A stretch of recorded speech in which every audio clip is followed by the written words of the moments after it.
With regard to sexuality, you said that it is a good question to ask yourself, who is in control? Well, yeah, that's the question, isn't it? You know, if you're masturbating to pornography and the consequence of that is an immediate influx of guilt, then you have to ask yourself, who's in control? And that's a really important question, who's in control? That's what terrified me about developing some psychoanalytic acumen, because once you realize that you're a house that many spirits can and do inhabit, and that many of them aren't you, and that many of them aren't working towards the purposes you might want yourself to be working to, and that's the realization of the myth that you're embodying from the Jungian perspective. It's a very, very serious question. The fundamental human myth is Cain versus Abel. And so who are you? Are you Cain or Abel? Well, the answer is you're both. And then the question is, well, who's got the upper hand? And then the next question is, who do you want to have the upper hand? Is it God and Abel or Satan and Cain? And that's a question that's just as germane to non-believers as it is to believers. And isn't that remarkable and appalling and overwhelming and terrifying all at the same time, if you have any sense of what it means? So if your behavior is embarrassing you, well, there's only two possibilities, isn't there? You shouldn't be so embarrassed. And I suppose the voice that says yes to all expression of human sexuality would say that your guilt and shame is merely the detrimental hangover of an oppressive patriarchy that's judgmental in its attitudes towards sexuality. Well, yeah, well, what would you use judgment to differentiate if it isn't sexuality? So I don't think that argument goes anywhere.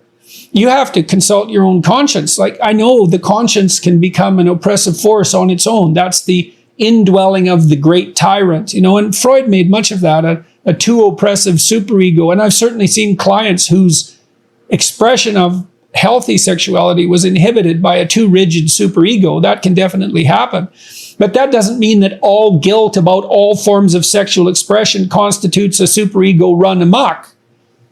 I mean, it doesn't take a genius to figure out that there was some relationship between the sexual revolution of the 1960s, which, according to Randy Thornhill, by the way, who's perhaps the world's top biological thinker on this particular topic, Thornhill believed that the liberalism of the 60s was a consequence, at least in part, and in large part, I should say, of the hygienic revolution of the previous 6 decades and more that enabled us to reduce the impact, at least in the West, of infectious diseases. And because we were much less prone to the transmission and receipt of infectious diseases, we could afford to be more liberal by the 1960s. So we got more sexually liberal. And what happened?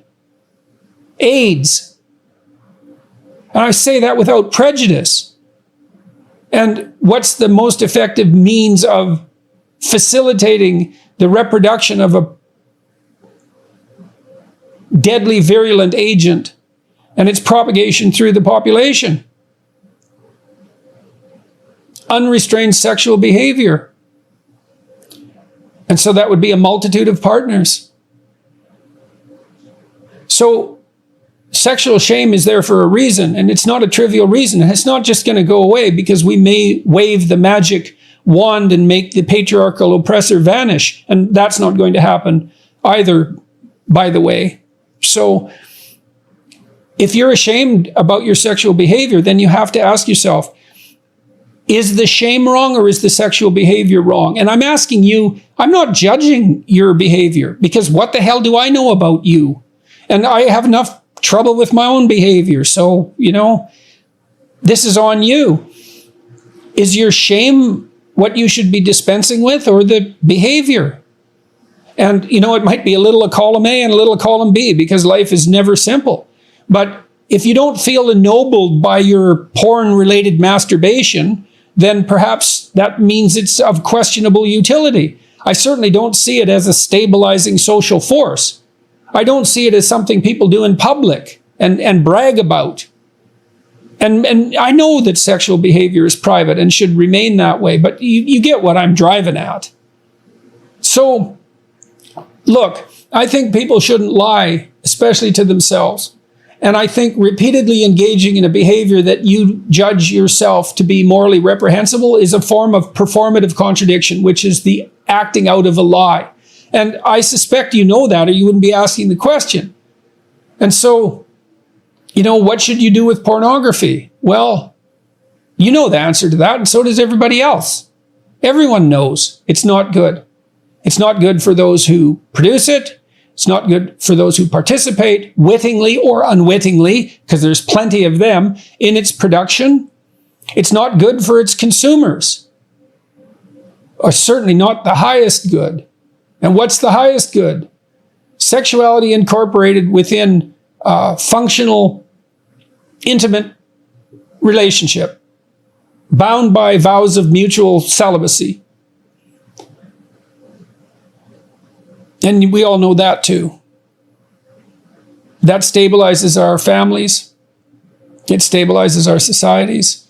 It stabilizes our psyches. And so anything you do that isn't in service of that goal is likely to be counterproductive. And I suspect it's your own psyche, your own soul telling you that. So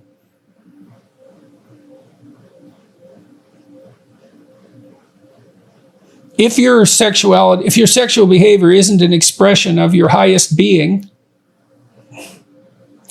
then it isn't serving you in the deepest sense. You're serving it.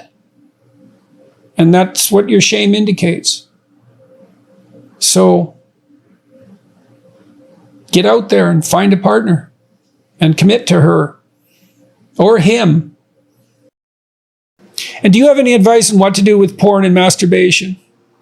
The less porn, the better. That's my advice. But let's make that more specific. To the degree that use of porn and masturbation is undermining your sense of yourself and providing you with a dearth of motivational reasons to get out there and engage with a real partner, then it's definitely not in your best interest, and that's what your conscience is telling you. And it's the expedient at the expense of the meaningful. Obviously, right? Obviously, there isn't any more obvious manifestation of the expedient at the expense of the meaningful than pornography and masturbation. And that's hardly a heroic path. So maybe the less of it, the better. I'm aware, by the way, of the statistics showing that the introduction of pornography into a community doesn't raise but lowers rape probability. I think that's a separate discussion from this, but I just want you to know I'm not ignorant of that.